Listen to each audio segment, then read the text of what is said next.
नमस्कार, आप देख रहे हैं व्हाइट हाउस और आपके साथ में विजेंद्र सोलंकी। अमेरिका में चुनाव अपने अंतिम चरण में है। ऐसे में सवाल यह है कि वहां भारत की तरह इलेक्शन कमीशन नहीं होता तो फिर चुनाव कैसे होता है? वहां के चुनाव में भारतीय वोटर्स की भूमिका क्या रहेगी? वहां का चुनाव कितना निष्पक्ष होता है और तकनीक का इस्तेमाल वहां के चुनाव में कैसे किया जा रहा है और उससे चुनाव पर क्या असर पड़ सकता है? साथ ही क्या अमेरिका जैसे देश में भी रंग भेद के आधार पर चुनाव हो रहा है? आपके हर सवाल का जवाब देंगे हमारे इस खास प्रोग्राम में, जिसका नाम है व्हाइट हाउस।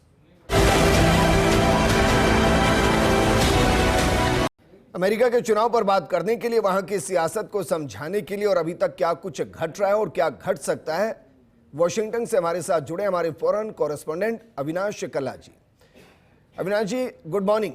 गुड मॉर्निंग इसलिए क्योंकि वहां तो गुड मॉर्निंग हो रही है। सर, पहला सवाल यह है कि हाल ही में ब्रिटेन में चुनाव हुए हैं और वहां भारतीय वोटर्स की बड़ी भूमिका रही, अहम भूमिका रही। अमेरिका के चुनाव में भारतीयों की भूमिका क्या रहने वाली है, क्या रही है? क्या यहां भी भारतीय निर्णायक भूमिका में नजर आ रहे हैं? विजेंद्र जी, गुड मॉर्निंग। जो आपने सवाल पूछा है, ये हर चुनाव में एक अहम सवाल होता है पिछले 10 साल से कि क्या भारतीयों का रोल अहम है। आपने बात करी ब्रिटेन की, अभी वहां चुनाव हुए तो वहां करीब करीब 20 ऐसी सीटें हैं 638 में से, जिसपे सीधा प्रभाव भारतीय वोटर्स का जाता है और उसका उनमें परिणाम में भी दिखा कि किस तरह से भारतीय मूल बहुत एक्टिव होता है और हमारा रिप्रेजेंटेशन काफी स्ट्रॉन्ग रहा है जी। लेकिन जहां तक हम अमेरिकी राजनीति की बात करें तो यहाँ अभी हमारी जो पॉलिटिकल इन्वॉल्वमेंट है वो अब शुरू होना लगी है, क्योंकि अभी अगर हम देखें तो कांग्रेस में सिर्फ 5 भारतीय मूल के कांग्रेसमैन है। अभी तक सिर्फ 2 गवर्नर आए हैं हमारे जो भारतीय मूल के रहे हों, तो उसमें अभी एक शुरुआती दौर है। और जहां तक हम वोटर्स की बात कर रहे हैं तो हमारे जो यहाँ पे वोटर्स हैं उनकी तादाद अच्छी है, लेकिन ऐसा नहीं है कि वोट निर्णायक होते, क्योंकि अमेरिका का जो पूरा सिस्टम है, हम पहले भी बात कर चुके हैं, वो इलेक्टोरल कॉलेज अलग तरह से आता है, तो वहां हमारा डायरेक्ट इन्वॉल्वमेंट नहीं है। लेकिन भारतीय यहाँ पे बहुत बड़े और स्ट्रॉन्ग डोनर्स हैं, एक बहुत बड़ी कम्युनिटी है और कुछ पॉकेट्स में भारतीय बहुत स्ट्रॉन्ग है।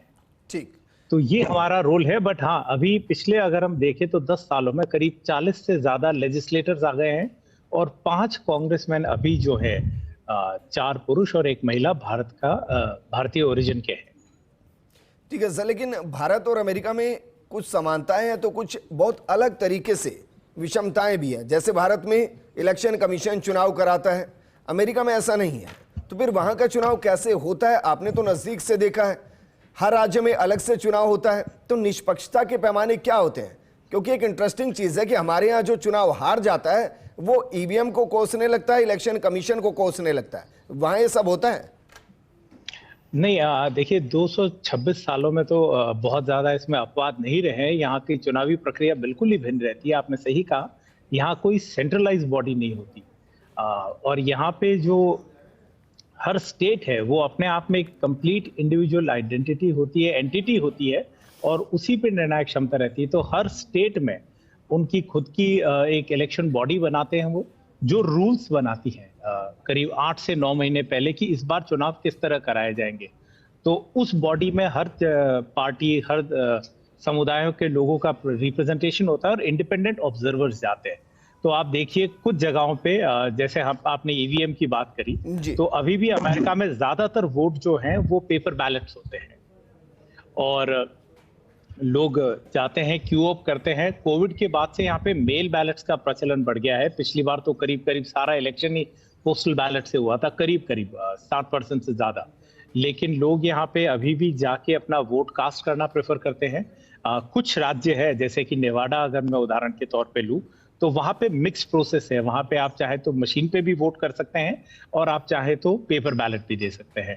और जो मैंने कहा, हर राज्य अपने यहाँ पे एक अलग पैमाना रखता है या अपने अलग मापदंड रखता है। तो मैं नेवाडा का ही उदाहरण लेके देखता हूँ। वहां पे वोटिंग प्रक्रिया करीब करीब, यहाँ एक प्रोसेस होता है जिसे कहते हैं अर्ली वोटिंग। तो अभी हम बात कर रहे हैं तो राज्यों में वोटिंग चल रही है। तो नेवाडा जैसे राज्य में इलेक्ट्रॉनिक वोटिंग भी होती है। वहां आप अपना कोई भी एक आइडेंटिटी डॉक्यूमेंट अगर ले जाएं, चाहे वो आप अपना ड्राइविंग लाइसेंस तक ले जाएं या कार का नंबर भी ले जाएं, तो जो वहां पे इलेक्शन एजेंट्स होते हैं, ऑफिसर्स होते हैं, वो आपको अपना एक आइडेंटिटी देंगे। आप उसमें जाइए और अपना वोट कास्ट करके आ जाइए। उसमें आपसे वो कुछ भी और डॉक्यूमेंट्स नहीं मांगते हैं। ठीक। पर अगर आप अटलांटा आ जाते हैं या जॉर्जिया आते हैं, तो वहां पे नियम बिल्कुल अलग है। वहां वोटिंग बूथ कौन सा होगा वो भी हर इलेक्शन में चेंज होता है। वहां पे ये नियम है कि अगर आप सजा याफ्ता हैं तो आपको पहले पुलिस स्टेशन में जाके क्लैरिफिकेशन लाना पड़ेगा और फिर आप जाके वोट दे सकते हैं। यानी अगर आपने कोई भी सजा काटी है, कितनी भी छोटी या बड़ी, तो आपको पुलिस से क्लैरिफिकेशन लेके वोट देने जाना पड़ता है। तो इस तरह की भिन्न प्रक्रियाएं होती हैं और कोई एक सिस्टम नहीं होता। अच्छा, आप ये कह रहे हैं तो कि हर ये चुनाव के अंदर, तो हर राज्य के अंदर नियम बदल जाते हैं। जी, हर राज्य के नियम बदल जाते हैं और एक इंडिपेंडेंटली उस राज्य को ही गवर्न करना पड़ता है। कोर्ट जरूर उस पे नजर रखता है। तो जब आप देखिए पिछली बार एक जो आपने कहा कि हमारे यहाँ ईवीएम को दोष दिया जाता है, ये बिल्कुल। यहाँ पे सिर्फ एक ही बार ऐसा हुआ है जो पिछले चुनाव में हुआ कि एक आउटगोइंग राष्ट्रपति ने उस निर्णय को नहीं माना और फिर जो जनवरी 6 को हुआ वो हमने सबने देखा।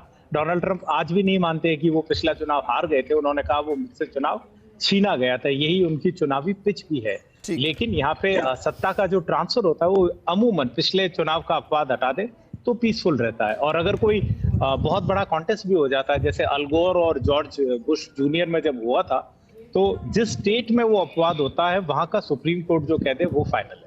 ठीक है सर, आपने पिछले एपिसोड में यह भी कहा था कि भाई व्हाइट वुमेन कितनी कमला हैरिस के साथ खड़ी है वो उनकी जीत तय करेगी। वैसे ही ब्लैक मैन कितने ट्रंप के साथ खड़े हैं वो ट्रंप की जीत तय करेंगे। मैं अपनी तरफ से तो ये साफ कर सकते हैं कि भाई हम किसी भेदभाव के समर्थन में नहीं हैं, लेकिन अमेरिका में क्या वाकई में इतना बड़ा इशू है और इसको अभी भी आप मान रहे हैं? क्योंकि ऑलमोस्ट अंतिम चरण की तरफ है। आपको कुछ रुझान मिला है कि कौन किधर जा रहा है? देखिए, रुझान की जहां तक बात है तो मैंने ये पहले भी कहा था अपनी पहली वाली बातचीत में कि मुकाबला बहुत ही क्लोज है। और ये मैंने क्यों कहा कि व्हाइट वुमेन वोट करेंगे या नहीं, क्योंकि जब ट्रंप जीते थे तो उन्हें एक बहुत बड़ा वोट परसेंट जो मिला था वो व्हाइट वुमेन का था, व्हाइट मैन के साथ साथ। तो यहाँ पे रंग भेद की जो राजनीति है वो जब से बराक ओबामा का चुनाव हुआ है वो बहुत स्ट्रांग हुई है और लोग इस पे बहुत डिवाइडेड रहते हैं। आप इसका एक सिंपल सा आंकड़ा देखिए कि पिछले चुनाव में 94% के करीब ब्लैक जो मेल वोट है वो जो बाइडेन की तरफ गया था। तो कहा जाता है अमूमन कि ये जो ब्लैक वोटर्स है वो हमेशा डेमोक्रेट्स की तरफ जाते हैं। लेकिन डोनाल्ड ट्रंप ने इस बार उन वोटर्स पे, और वो वोटर्स जो पॉलिटिकली एग्नोस्टिक रहते हैं या न्यूट्रल रहते हैं, चुनावों से दूर रहते हैं, उन पे फोकस किया है। तो करीब अगर एक देखा जाए तो 24 करोड़ के करीब मतदाता रजिस्टर्ड है, जिसमें से 16.5 करोड़ के करीब ही अपना वोट कास्ट करते हैं। तो डोनाल्ड ट्रंप ने उन यंगस्टर्स पे जो कॉलेज गोइंग नहीं है और वाइट है उन पे भी फोकस किया है। तो यहाँ पे इस तरह के पॉकेट्स को आइडेंटिफाई किया जाता है। और ये तीसरी बार ऐसा होगा। पिछली बार हिलेरी क्लिंटन चुनाव लड़ी थी और उससे पहले एक और महिला ने अटेम्प्ट किया था कि वो रन करे, उनको टिकट और नॉमिनेशन नहीं मिली थी। ठीक है, लेकिन आपने यहाँ यंगस्टर्स का जिक्र किया है, कह रहे हैं कि एक मौका है जी। ठीक है अविनाश जी, आपने यंगस्टर का जिक्र किया। मैं इसी में एक और सवाल ऐड कर रहा हूं, क्योंकि यंगस्टर्स के साथ फिलहाल तकनीक काफी हद तक जुड़ी है और तकनीक में जो सबसे ऊपर इस वक्त बैठे एलन मस्क हैं और एलन मस्क ट्रंप के साथ मंच को साझा करते हैं। इसका वहां चुनाव पर कोई असर आपको दिखाई दे रहा है? देखिए, एक सबसे बड़ा असर तो ये है कि वो बहुत पोलराइजिंग फैक्टर हैं। उनकी एक बहुत बड़ी फैन फॉलोइंग है। लेकिन जहां तक आपने तकनीक और इलॉन मस्क की बात कही, इलॉन मस्क हेडलाइंस इसलिए बना रहे हैं क्योंकि वो खुद एक बहुत करिज्मेटिक पर्सनालिटी है। लेकिन टेक प्लेयर्स जो हैं उनका इन्वॉल्वमेंट रहता है चुनावों में। अगर हम देखें तो बराक ओबामा के कैंपेन के दौरान भी एक फेसबुक के को फाउंडर थे, क्रेग उनका नाम था, उन्होंने अपना पद त्यागा फेसबुक से जो उनको पोजीशन उस वक्त होल्ड की हुई थी और वो कैंपेन में जुटे। और अभी भी ऐसा नहीं है। हम सिर्फ एक इलॉन मस्क की बात करते हैं। करीब 700 टेक फंडर्स ने एक फोरम बना रखा है, वीसीज फॉर कमला। तो उसमें कई बड़े नाम है, जिसमें लिंक्डइन, पेपल, ऐसी बड़ी बड़ी कंपनियों के लोग भी कैनवस कर रहे हैं। लेकिन खुले तौर पे सामने आके समर्थन करने वाले इलॉन मस्क पहले बने हैं और एक बहुत बड़ा तबका उनको फॉलो करता है। तो ये देखना होगा कि कितना वो इम्पैक्ट डाल पाते हैं। एक बात और जोड़ूंगा कि ट्रंप के चुनावों में टेक्नोलॉजी और सोशल मीडिया का बड़ा रोल रहता है। दो ही बड़े पॉपुलर मीडियम्स है यहाँ पे यूएस में, एक है फेसबुक या मेटा और दूसरा है एक्स। तो जब हम बात करें 2016 के चुनाव की, तो ट्रंप ने एक कैंपेन किया था कैम्ब्रिज एनालिटिका के साथ मिलकर, जहां उन्होंने कुछ क्रिटिकल स्टेट्स में जैसे कि मिलवॉकी और विस्कॉन्सिन में इस तरह का कैंपेन चलाया कि जो अफ्रीकन अमेरिकन लोग हैं वो चुनाव में ज्यादा हिस्सा ना ले पाए, वो वोटिंग बूथ तक ही ना जा पाए। तो उन्होंने वहां वोटिंग परसेंटेज गिरा दी और बहुत कम मार्जिन से चुनाव जीत गए। और ठीक इस बार देखते हैं कि अगर हम एक्स खोले तो ज्यादा समर्थन डोनाल्ड ट्रंप का ही दिखता है। ठीक है अविनाश जी, बहुत बहुत शुक्रिया हमारे साथ जुड़ने के लिए और कई पहलुओं को समझाने के लिए कि भाई अमेरिका के चुनाव के अंदर कौन कौन से डायमेंशन है जो व्हाइट हाउस की दौड़ को आगे बढ़ाएंगे। इस सीरीज में फिलहाल इतना ही। नमस्कार।